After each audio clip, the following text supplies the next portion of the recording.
ইসরাফিল আলাইহিস সালামের সিংহার ফুৎকারে যত জিন যত ইনসান আছে যত ফেরেশতা সব মরে গেল। এবার আল্লাহ পাক রব্বুল আলামিন ইসরাফিল আলাইহিস সালাম আজরাইল আলাইহিস সালামকে বলবে, আর কে কে বাকি আছে? আজরাইল আলাইহিস সালাম বলবে, ওগো আল্লাহ, তোমার আপনি বাকি আছেন, আপনি তো হাইয়ুল লা ইয়ামুত, আপনি তো চিরঞ্জীব, আপনি কখনো মরবেন না। আর 4 ফেরেশতা জিবরাইল, মিকাইল, ইসরাফিল, আজরাইল, এই 4 ফেরেশতা আর আরশ বহনকারী 4 ফেরেশতা, মোট 8 জন জীবিত আছে। মোট কয়জন? 8 জন ফেরেশতা জীবিত আছে। আল্লাহ পাক রব্বুল আলামিন বলবেন, মিকাইল আর জিবরাইলের মরণ হোক, জিবরাইল আর মিকাইল মরে যাক। কিন্তু এবার আরশ বহনকারী 4 ফেরেশতা আল্লাহর কাছে আকুতি জানাবে, ওগো আল্লাহ, জিবরাইল আর মিকাইলের মরণ দিয়েন না। কিন্তু আল্লাহ পাক রব্বুল আলামিন বলবেন যে নামুত, আয় মরে যাও, জিবরাইল আর মিকাইল মরে যাও। ফাইন্নাহু খলকুম মিন খলকিক, কেননা তোমরা আমার সৃষ্টির মধ্য থেকে তোমরা সৃষ্ট। আল্লাহ তাআলা বলবেন যে উসকুত, আরশ বহনকারী ফেরেশতা যারা 4 জন তাদেরকে আল্লাহ বলবেন, উসকুত, চুপ, উসকুত, চুপ করো। এরপরে আল্লাহ বলবেন যে আমার আরশের নিচে যারা আছে সবাইকে মরতে হবে। ইসরাফিল মরে যাক, বলবে মিকাইল জিবরাইল মরে যাক, দুজন মরে যাবে। এবার আল্লাহ জানেন, তারপর আবার জিগাবেন যে আর কে কে বাকি আছে। এবার ইসরাফিল আলাইহিস সালাম বলবেন, আল্লাহ, আমি বাকি আছি, আজরাইল আলাইহিস সালাম বাকি আছে, আরশ বহনকারী 4 ফেরেশতা বাকি আছে। আল্লাহ পাক রব্বুল আলামিন বলবে, আরশ বহনকারী ফেরেশতা মরে যাক। আরশ বহনকারী 4 ফেরেশতা মরে যাবে। এবার বলবেন আর কে কে বাকি আছে? বলবে ইসরাফিল আলাইহিস সালাম বলবেন, আল্লাহ, আপনি তো চিরঞ্জীব, আপনি তো মরবেন না, আপনি বাকি আছেন, আমি বাকি আছি, আর মালাকুল মাউত ফেরেশতা বাকি আছে।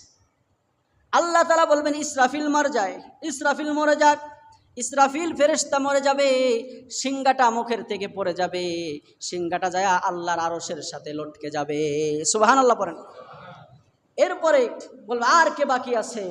এবার মালাকুল মাউত আজরাইল ফেরেশতা জালজালা শুরু হয়ে যাবে।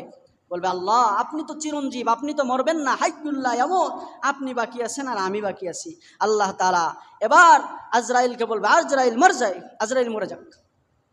যখন এই কথা বলবে, মালাকুল মাউত ফেরেশতা একটা চিৎকার দিবে, যেই চিৎকারে কিতাবের মধ্যে এসেছে যে যদি আসমান আর জমিন বাঁকা থাকতো, স্থায়ী থাকতো, আসমান আর জমিন এই চিৎকারে সব ভেঙ্গে চুরমার হয়ে যেত।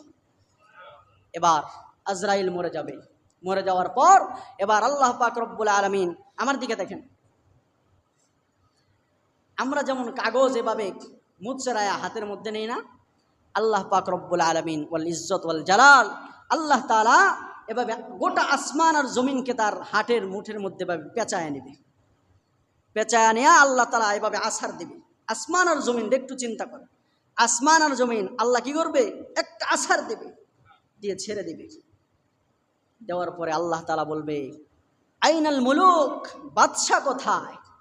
দুনিয়ায় যারা বাদশা ছিল তারা কোথায়? আইনাল জাব্বারুন, ক্ষমতাশালী যারা ছিল তারা কোথায়? আইনাল মুতাকাব্বিরুন, অহংকারী যারা ছিল তারা কোথায়? কোনো আওয়াজ আসবে না।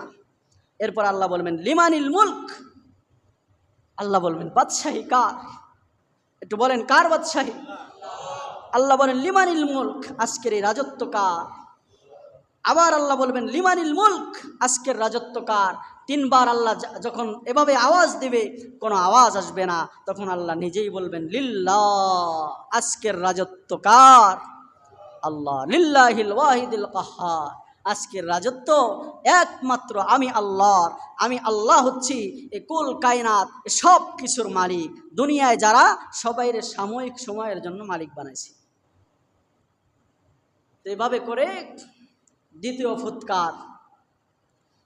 এরপরে আল্লাহ পাক রব্বুল আলামিন আরশের নিচ থেকে বৃষ্টি বর্ষণ করবেন, যেই বৃষ্টি একটানা 40 দিন বর্ষণ হবে। কতদিন?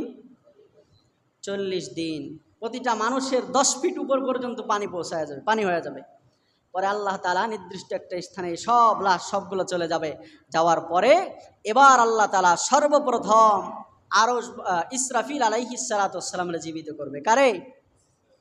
কারে কোন?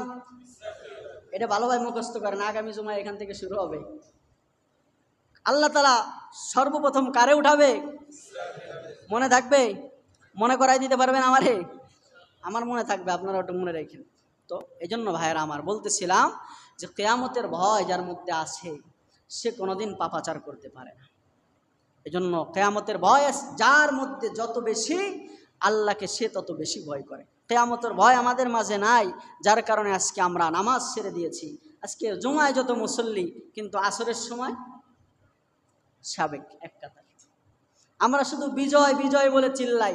আরও 10 বছর আগে আমি একটা পত্রিকা ছিল আদর্শ নারী, এই পত্রিকায় পড়েছিলাম, মাসিক পত্রিকা, যে ইহুদি খ্রিস্টানরা বলছে যে ওই দিন মুসলমানরা আমাদের উপরে বিজয়ী হবে যেই দিন তাদের জুমার জামাত আর ফজরের জামাতের মুসল্লি সমান হবে। বুঝছেন কথা? আমরা তো শুধু এদিক সেদিক নিয়ে চিল্লাই, নিজের আল্লাহর ফরজিয়াত ঠিক মতো করি না।